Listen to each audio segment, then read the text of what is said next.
2008년 9월 15일 월요일 아침이었습니다. 뉴욕 맨해튼 세븐스 애비뉴 745번지 리먼 브라더스 본사 앞에는 박스를 든 사람들이 줄지어 나오고 있었습니다. 164년 된 투자은행이 문을 닫는 날이었고 6천억 달러가 넘는 자산이 증발하는 순간이었습니다. 다우존스 지수는 하루 만에 500포인트 넘게 떨어졌고 그건 2001년 9월 11일 이후 가장 큰 낙폭이었습니다. 텔레비전 화면마다 공포가 흘렀고 월스트리트 전체가 다음 차례를 기다리는 것처럼 보였습니다. 모건 스탠리 주가는 하루에 24% 빠졌고 골드만삭스도 무사하지 않았습니다. 사람들은 예금을 인출했고 머니마켓 펀드에서 하루 만에 1,440억 달러가 빠져나갔습니다. 그 주에 네브래스카주 오마하에 사는 한 사람에게 전화가 쏟아졌습니다. 이 영상이 도움이 되신다면 구독과 좋아요 부탁드립니다. 작은 응원이 채널을 이어가는 힘이 됩니다. 워런 버핏이라는 이름은 한 번만 말씀드리겠습니다. 이후로는 그 또는 이 사람이라고 부르겠습니다. 당시 그의 나이는 78세였고 버크셔 해서웨이라는 회사를 50년 넘게 운영하고 있었습니다. 그 회사는 보험회사였고 철도회사였고 에너지회사였고 동시에 수백억 달러의 현금을 보유한 거대한 금고이기도 했습니다. 2008년 위기가 터지기 전 버크셔는 현금과 현금성 자산으로 전체 자산의 60% 이상을 들고 있었습니다. 그게 우연이 아니었습니다. 그는 2003년에 이미 파생상품을 금융 대량살 상무기라고 불렀습니다. 2005년에는 주택시장에 돈이 몰리는 방식이 언젠가 문제가 될 거라고 말했고 2007년 주주총회에서는 모기지 분야에서 많은 고통이 있을 거라고 경고했습니다. 그러나 그는 공매도를 하지 않았고 시장에서 빠지지도 않았습니다. 그저 현금을 쌓아두고 있었습니다. 위기가 터졌을 때 월스트리트의 거의 모든 금융회사들이 그에게 전화를 걸었습니다. 리먼도 전화했고 베어스턴스도 전화했고 미국 정부도 전화했습니다. 그러나 그는 대부분의 전화에 응하지 않았습니다. 리먼이 무너지기 직전 리먼의 경영진은 그에게 구원투수를 요청했습니다. 그는 거절했습니다. 베어스턴스가 무너지기 전에도 비슷한 요청이 있었고 그때도 그는 움직이지 않았습니다. 사람들은 그가 왜 가만히 있는지 이해하지 못했습니다. 현금이 있었고 기회처럼 보이는 것들이 있었고 시간은 촉박해 보였습니다. 그런데도 그는 서두르지 않았습니다. 9월 21일 골드만삭스가 은행 지주회사로 전환했습니다. 그건 연방준비제도의 보호 아래로 들어간다는 뜻이었고 동시에 더 많은 자본이 필요하다는 신호이기도 했습니다. 이틀 뒤인 9월 23일 골드만삭스는 버크셔 해서웨이에 50억 달러 규모의 우선주를 발행한다고 발표했습니다. 그 거래의 조건은 단순하지 않았습니다. 버크셔는 50억 달러를 투자하고 연 10%의 배당을 받기로 했습니다. 그건 매년 5억 달러가 자동으로 들어온다는 뜻이었습니다. 거기에 더해 버크셔는 추가로 50억 달러어치의 보통주를 주당 115달러에 살 수 있는 권리를 받았습니다. 5년 안에 언제든 행사할 수 있는 워런트였습니다. 발표 다음 날 골드만삭스는 일반 투자자들에게 주당 123달러의 주식을 팔았고 57억 5천만 달러를 추가로 조달했습니다. 사람들은 줄을 섰습니다. 버핏이 샀다는 사실 하나가 그 주식에 대한 신뢰를 만들어냈습니다. 여기서 한 가지를 짚어야 합니다. 그는 골드만삭스가 처음 도움을 요청했을 때 바로 응하지 않았습니다.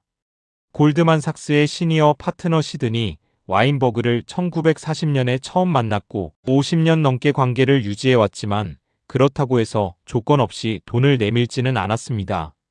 그는 자신이 원하는 조건이 될 때까지 기다렸고 골드만삭스가 충분히 절박해졌을 때 비로소 움직였습니다.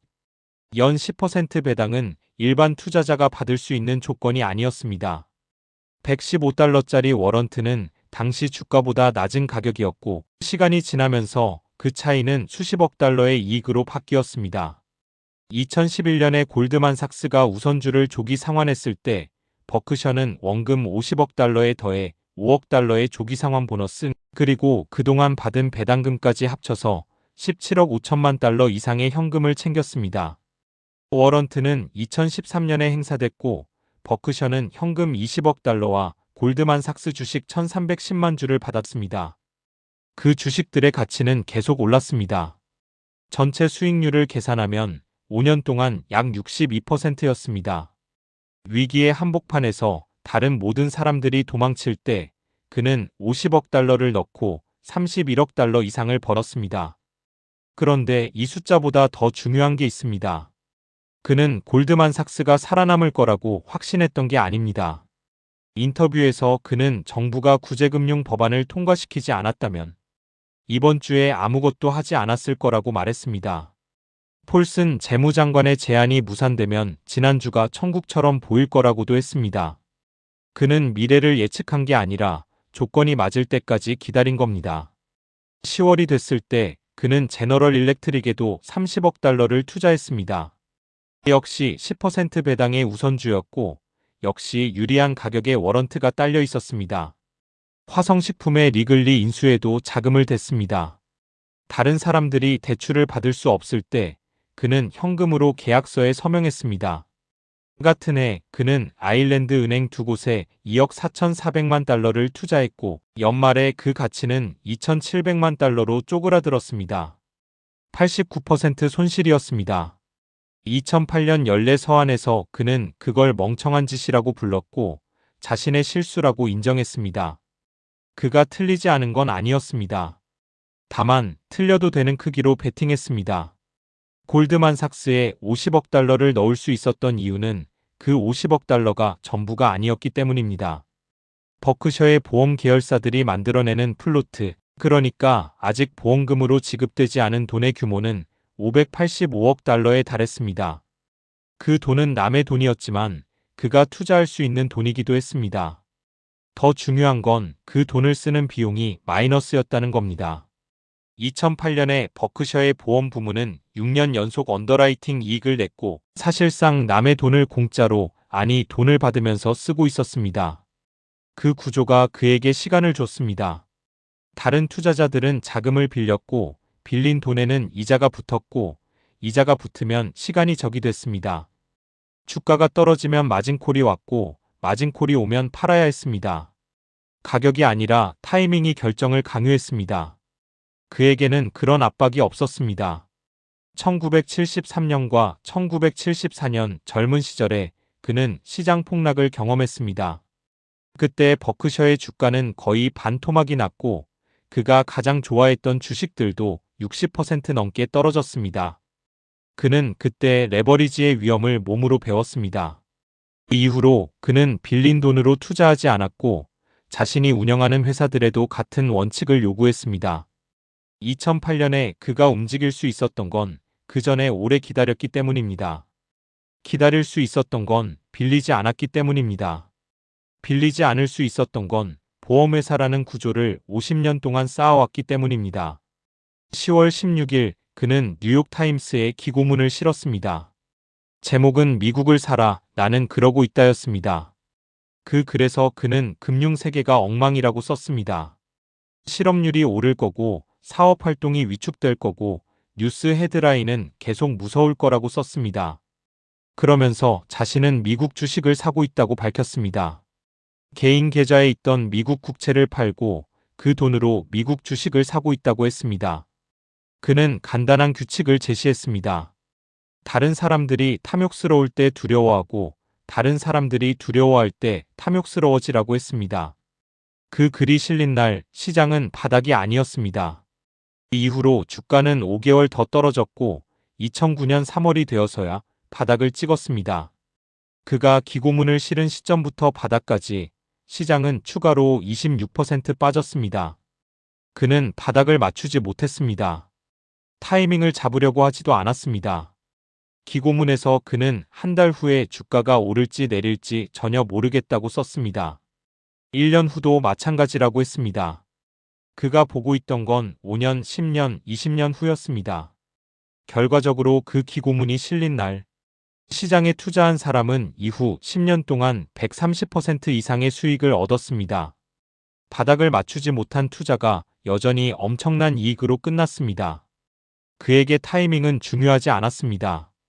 가격이 적당하고 기업이 건강하고 자신에게 기다릴 여유가 있다면 바닥을 맞출 필요가 없었습니다. 언젠가 시장이 그 기업의 가치를 인정해 줄 거라는 걸 알고 있었기 때문입니다. 1988년에 코카콜라를 샀을 때도 그랬습니다.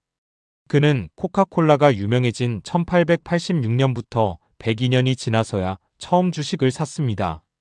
누군가 왜 그렇게 오래 기다렸느냐고 물었을 때 그는 가격이 맞지 않았다고 대답했습니다. 1960년대에 아메리칸 익스프레스를 샀을 때도 비슷했습니다. 샐러드 오일 스캔들로 주가가 폭락했을 때 다른 사람들은 팔았고 그는 펀드 자산의 절반 가까이를 그 주식에 넣었습니다. 핵심 사업이 건강하다는 걸 확인한 뒤였고 가격이 충분히 낮아진 뒤였습니다. 그는 야구에 비유하길 좋아했습니다. 타석에 서서 공이 날아올 때 스트라이크 존을 벗어난 공은 그냥 보내면 된다고 했습니다. 투자에서는 삼진 아웃이 없으니까 마음에 드는 공이 올 때까지 얼마든지 기다릴 수 있다고 했습니다. 주위에서 휘두르라고 소리쳐도 무시하면 된다고 했습니다. 그가 자주 인용하는 개념이 있습니다. 인생에서 딱 20번만 투자할 수 있는 펀치카드를 받았다고 상상하라는 겁니다.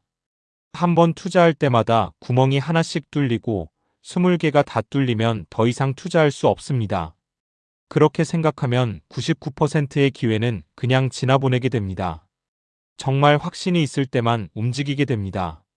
2008년에 그가 골드만삭스에 투자한 건 그 20개의 구멍 중 하나를 쓸 만한 기회라고 판단했기 때문입니다. 다른 수십 개의 제안들은 구멍을 쓸 만하지 않았습니다. 그는 빠르게 부자가 되는 데는 관심이 없었습니다. 천천히 그러나 확실하게 부자가 되는 데 관심이 있었습니다. 그 차이는 시간이 지나면서 드러납니다. 주식시장은 인내심 없는 사람에게서 인내심 있는 사람에게로 돈을 옮기는 장치라고 그는 말했습니다. 활동적인 사람에게서 기다리는 사람에게로 돈이 이동한다고 했습니다. 그가 활동하지 않은 시간은 계산되지 않습니다. 뉴스에 나오지 않는 날들, 아무것도 사지 않은 달들, 전화를 받지 않은 순간들. 그 시간이 그에게 2008년의 기회를 줬습니다. 돌이켜보면 2008년 금융위기는 예측할 수 없었던 사건이 아니었습니다. 서브프라임 모기지가 쌓이고 있었고 레버리지가 위험한 수준으로 올라가고 있었고 파생상품 시장이 통제 불능으로 커지고 있었습니다. 문제는 예측하는 게 아니라 기다리는 것이었습니다. 대부분의 사람들은 기다리지 못합니다. 기다리는 동안 다른 사람들이 돈을 버는 것처럼 보이기 때문입니다. 기다리는 동안 기회를 놓치는 것처럼 느껴지기 때문입니다. 기다리는 건 아무것도 하지 않는 것처럼 보이고 아무것도 하지 않는 건 게으른 것처럼 느껴집니다. 그러나 그에게 기다림은 게으름이 아니었습니다. 기다림은 전략이었습니다. 그는 종종 이런 말을 했습니다. 할 일이 없으면 아무것도 하지 마라. 활동에 대한 보상은 없고 올바른 것에 대한 보상만 있다. 우리는 옳은 판단에 대해서만 돈을 받지 움직임에 대해서는 받지 않는다. 2011년에 뱅크 오브 아메리카가 어려움을 겪었을 때 그는 다시 움직였습니다. 50억 달러를 투자했고 6% 배당의 우선주와 주당 7달러, 14센트의 7억 주를 살 수 있는 워런트를 받았습니다. 2017년에 워런트를 행사했을 때 뱅크 오브 아메리카 주가는 31달러였습니다. 그 차이만으로 160억 달러 이상의 이익이 생겼습니다.